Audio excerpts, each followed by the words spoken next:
I'm sorry, kiddo, I really am. You have a good soul. And I hate giving good people bad news.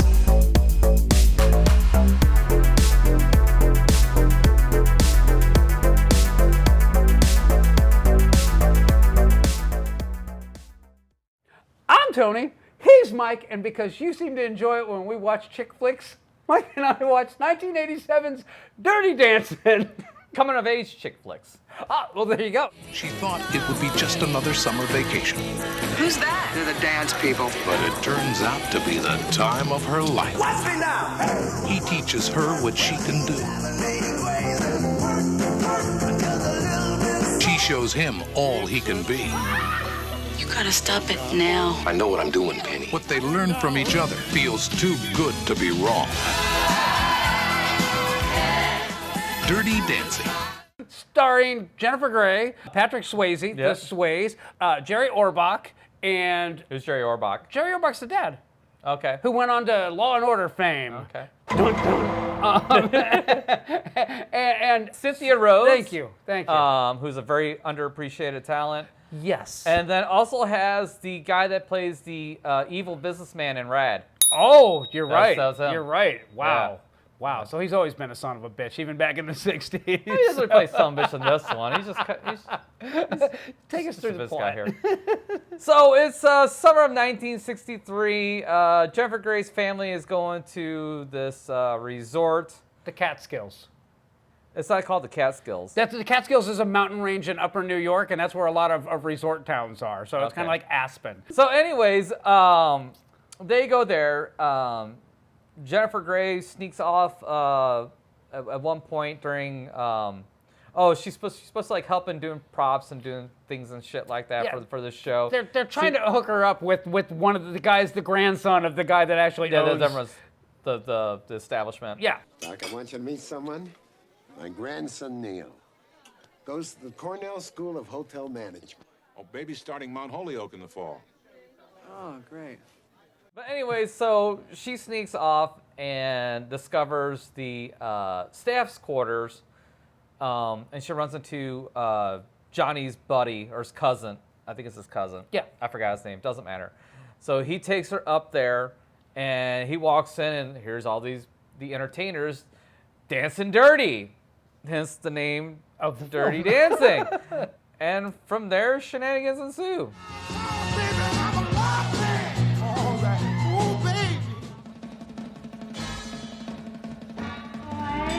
And if he still doesn't answer, I simply say, baby. That sums it up fairly well. I'm going to tell you that I actually half-ass enjoyed this.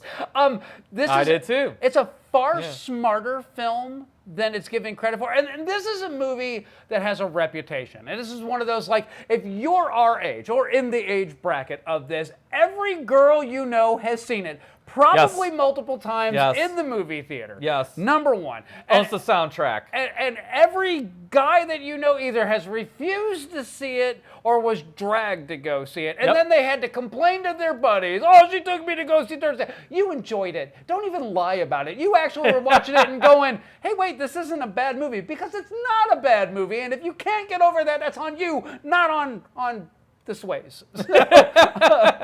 Which is funny because a lot of people gave Swayze shit because, you know, prior to this, he's playing all the tough guy roles. You know, he was Dally in The Outsiders. He was Jed in Red Dawn. Yeah. You know, he's playing these fucking big macho roles and then he's out there grinding and shit like that. Of course, when you watch the movie, you notice that he's actually still a tough guy. All you see in the trailer is Patrick Swayze dancing in this chick flick. You're like,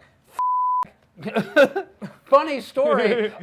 Patrick Swayze actually is a full-blown dancer Yes, who he is. who started pursuing acting because he had a knee injury. Yeah. And he legitimately was trying to avoid any roles that had dancing, but he read the script and he liked it so much, he signed on anyway, and it aggravated his knee injury, and while they were shooting the scene where they're dancing on the tree stump above the water, he fell several times and actually had to have fluid drained off of his knee to continue shooting it. Now, this movie is very simultaneously age appropriate and very grown up because it's like a really great teen drama.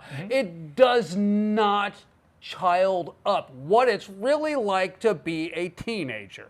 And this is Frances, baby, her last summer. She's going into the Peace Corps, so she's, you know, graduated high school. She's getting ready to go do her thing. And this is her segue from you know, the good girl, daddy's girl to womanhood. That was before President Kennedy was shot, before the Beatles came, when I couldn't wait to join the Peace Corps, and I thought I'd never find a guy as great as my dad. They deal with that in every way that that word implies. Yes, they do. Yeah. I mean, she gets.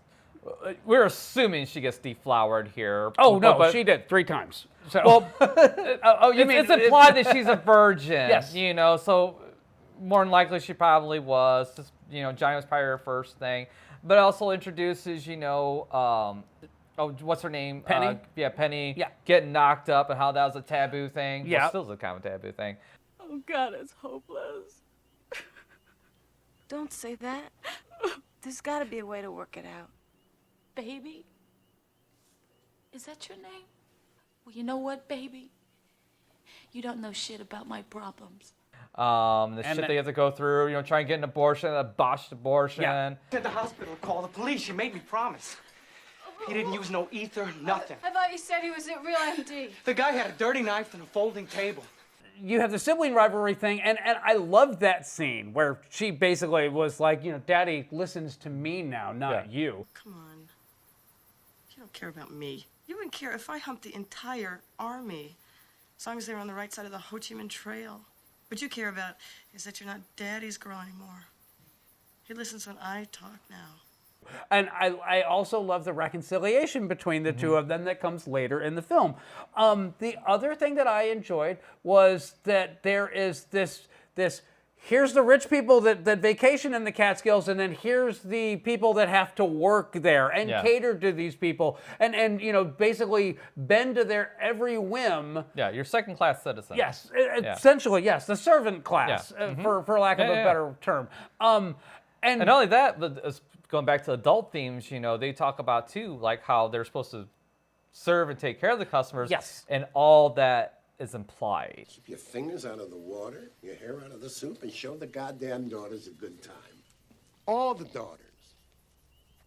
Even the dogs. Absolutely. Like, because even Johnny talks about, you know, when he first started working there, you know, here I thought, you know, all these, you know, rich women were into me, you know, slipping in their key, giving me money and stuff like that. You gotta understand what it's like, baby. You come from the streets and suddenly you're up here and these women, they are throwing themselves at you and they're slipping their room keys in my hands 2 and 3 times a day, different women. For a while you think, hey, they wouldn't be doing this if they didn't care about me, right? They were using me.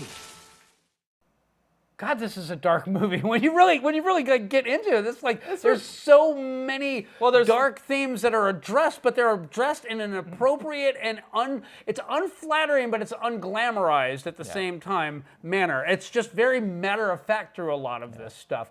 And then there's also the there's Johnny, but then there's the waiter guy. Hang on a sec. I have notes. There's Robbie, who's the douchebag. He's the one he's there to get money to go to medical school. Dr. and Mrs. Houseman, baby, Lisa. This is your waiter, Robbie Gould. Yale Medical School. And he's like really trying to warm up to baby's dad because he is a doctor. Yeah. And he's trying to get that recommendation to get into medical school. And he really sees all the other people that work with him as beneath him. And Penny is one of those people, and, you know, spoiler for a 30-year-old movie, he's actually the one who knocked Penny up and the reason why she had to have an abortion. Hey, well, it looks like I picked the wrong sister. That's okay, baby. I went slumming too. Oh, Johnny! He also is pursuing baby's older sister. Yes. And so they think something's going to go on there. Later in the film, Johnny refuses one of the guests. This is our last night together, lover. I've got something worked out for us. Hey, kid. Listen, you know I play cards all weekend, and I got an all-night game tonight. Why don't you give my wife some extra dance lessons?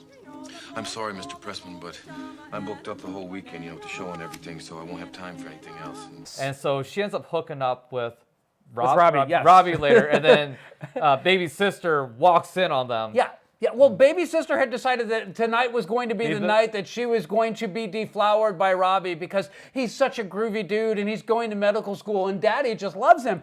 And I love the fact that she opens the door, sees what's going on, and if you pay attention, there's a towel hanging on the door, which that's the sign that all the other staff members said, yeah, there's sex going on in this here room, don't come in. But she doesn't know that, because she's never had to work a job like that. And when she walks in, that look of, first she sees Robbie, and then she realizes who Robbie is banging, and then she leaves. It's so subtle, but it's so beautifully played. And while she does not have a ton of lines in this, the acting with her face, she nails it. And I went and looked up, what else has she been in? She's done a lot of one-off, one-episode TV shows here and there. This was it. This was her big shining moment, and she did everything that she possibly could with it. Why she didn't do more, I don't know. She was perfectly pretty, but and she's okay perfectly looking. talented.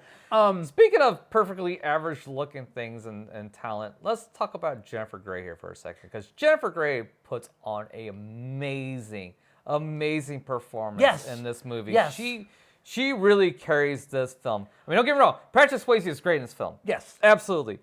But here's Patrick Swayze, here's Jennifer Grey in this performance. It is so well done. It is so genuine. It is so sincere. Yes. She acts her balls off in this movie. And they were both in Red Dawn together, and apparently they hated each other doing that. And so much so that when they were doing the casting for this, they immediately know they were going with Jennifer Grey, because you know what? Jennifer Grey's a hell of a dancer, and that's what they needed. They need somebody that could convincingly dance their ass off. And the leads that were considered, Billy Zane was originally supposed to do this, but he had to drop out. They also considered Val Kilmer and Benicio del Toro. And then they got to Patrick Swayze, and they weren't sure about it because they knew they needed Jennifer Grey, but they didn't know what they wanted to do. And they did a screen test of them two dancing together, and it went off so well, they're like, yep, we're doing it. We're going with that one.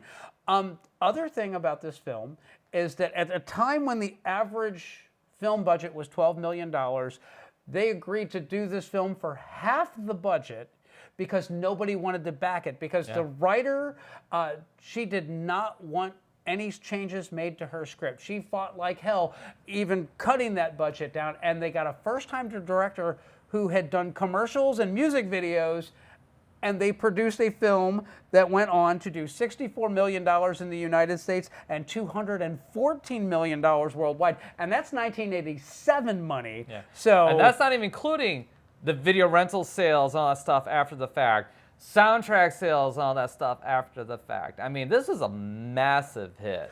Well, speaking of the soundtrack, because I took a lot of notes on this one, but the soundtrack spent 18 weeks at #1. It went 14 times platinum and sold 32 million copies. And it basically was a lot of oldies and then 4 or 5 original songs. Yes. And The Time of My Life, #1 on the charts.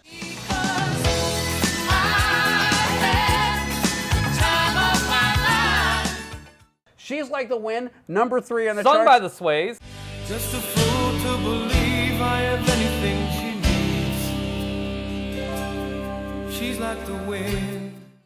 Written by the Swayze. Oh, shit. Yes. Bravo to you, Mr. Swayze. He actually wrote it for another film, and the name of the film was... She's Like the Wind? No, it was something USA. I'll throw the name of the film right here. But it wound up not being used for it, and then when they were shooting this film, he brought it up, because they obviously had a limited budget for everything on this film. And he's like, well, hey, I did this song, and they threw it in, and then Hungry Eyes made it to #4 on the charts.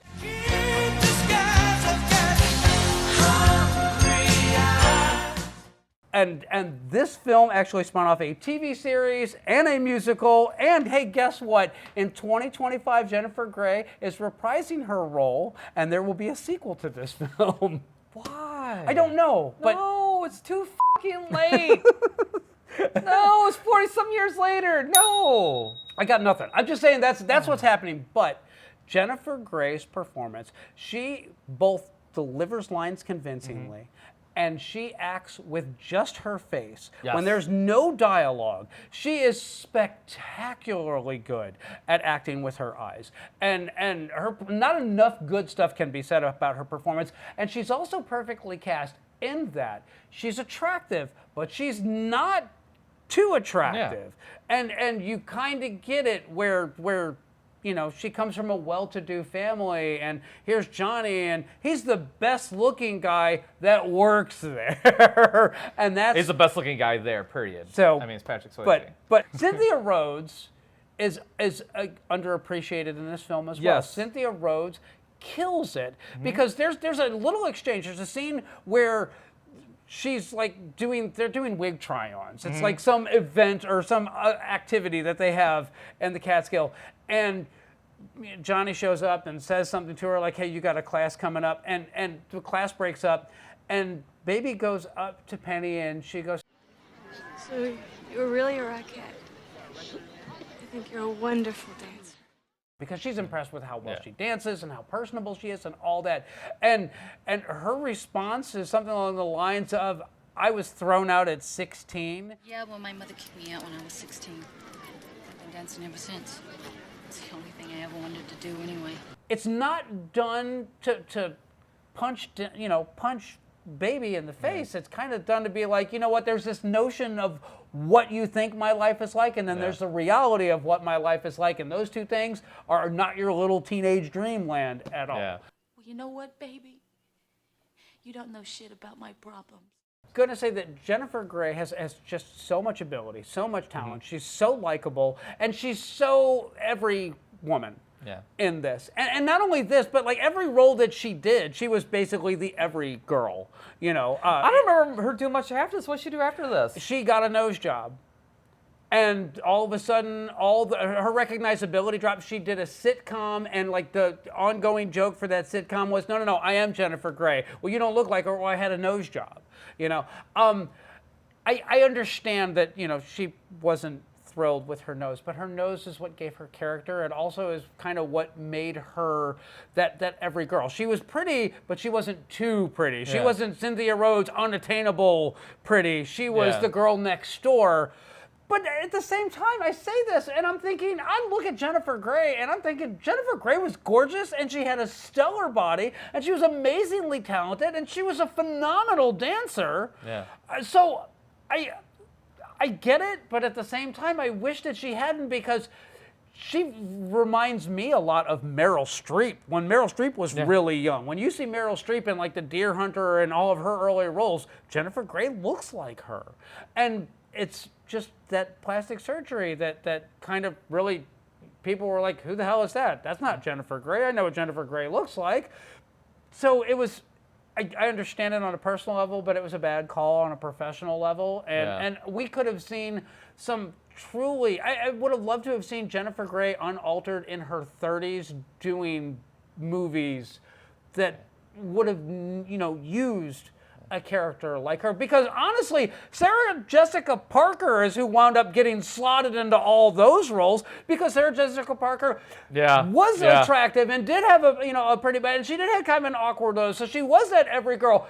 But Jennifer Grey was a bigger talent. She was a far better superior. actress Far in every superior. way. But because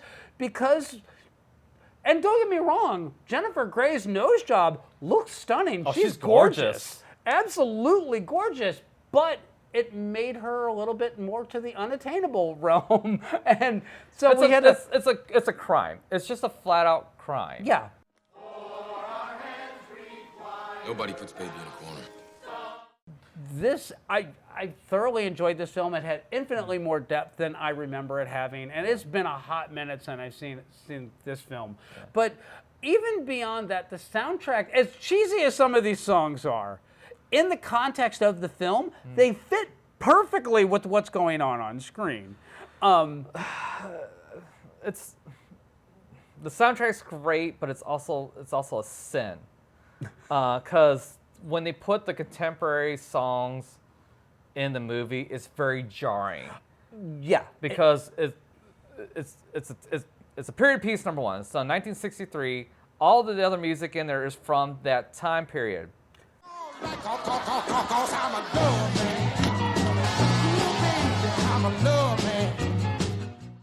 Yeah. So when you dump in 1980s pop music, it's like, what? Oh, hey, Lisa.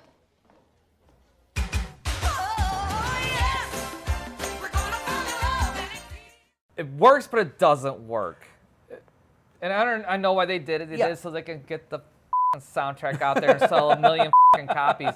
But the kind of funny thing about that is, like, I remember the adults that watched this movie enjoying the modern music, and the younger girls really enjoying the older music. Oh, yeah, Like all the teenage girls that I knew, they didn't sing Time of My Life or Hungry Eyes. No, they sang all the 60s songs. It's fucking weird. It was the adult contemporary market. They managed to nail both. So yeah, they they did sold really well. the soundtrack to moms and daughters. Yeah, and bravo for you for that. Yeah. So there's that. The other thing is, while this is a good coming-of-age movie, this is the safe coming-of-age movie. This is the one you can easily show to your kids, unlike Little Darlings, which is a little more edgy than this. Yeah. And a little more adult-oriented. And then you got Foxes, which is like fucking... If you want to scare your kids straight, show them Foxes. No, absolutely. Absolutely. That sums it up beautifully. But, you know, the other thing is that this was also coming in like that tail end because there was a whole huge nostalgia wave throughout the 80s. And it's peppered throughout. It's undeniable. Yeah. From the clothes to the hair to the music, because you had the Stray Cats and you know. Yeah, it started with the 50s throwbacks. And then as it went on, it graduated to the 60s. 60s, and this movie happens like before the assassination of JFK, so there's absolutely no need to like get into that. It's just like it was the best of times. Everything was wonderful. This is the years of Camelot, but it's right before all that ended. And they kind of bring that, you know, they punctuate the film with that in the ending, and that, you know what, places like this, they're going away because kids don't want to do this anymore. There's lots of changes. It's not the changes so much this time, Tito. It's that it all seems to be ending. You think kids want to come with their parents to take foxtrot lessons? Trips to Europe, that's what the kids want. Feels like it's all slipping away. It's super appropriate in all of those areas, and it lands in all of those areas incredibly well. And I mean, if you haven't seen this, you deserve to watch this. It's far more than you think it is. This is not your standard teen witch or anything in that ilk. It's surprisingly charming and surprisingly engaging in the best way. Yeah, and it's easy to understand why this was such a big hit back in the day. So and appropriately so. Yeah, it puts its toes over the line, but it never like pushes into tasteless at any point. So I respect it and appreciate it. Weirdly, I would have liked to have seen a lot more from the writer of this, because apparently it's based on her teen years. But she didn't do a whole lot more than this. She did the other adaptations of the film, but that's really about it. So it's a recommend. Especially like if you're gonna do like a Netflix and chill night, this'll bring it on home for you. I was gonna say, this will. If you're feeling nostalgic, this will scratch that itch. If you want something you can watch with your teen girls, this will scratch that itch. If you want something you can watch with your teen boys, they might bitch at first, but they're gonna get into it whether they like it or not, because it's good. Period. It's a solid recommend for me. Nothing ever goes beyond the pale. Nothing's ever like completely inappropriate. It's just a really solid drama. Yeah. So. Yeah. Your teenage boys ain't gonna watch this. They'll discover it later. Show them Cynthia Rhodes. They'll change their mind. Maybe. I doubt it. It's like trying to show a teenage kid Grease. It's good luck. They're gonna walk out of the room. I'm sorry, but that's just what it is. But it's still a great movie. It's a recommend, and that's what I got. And we will catch you next time.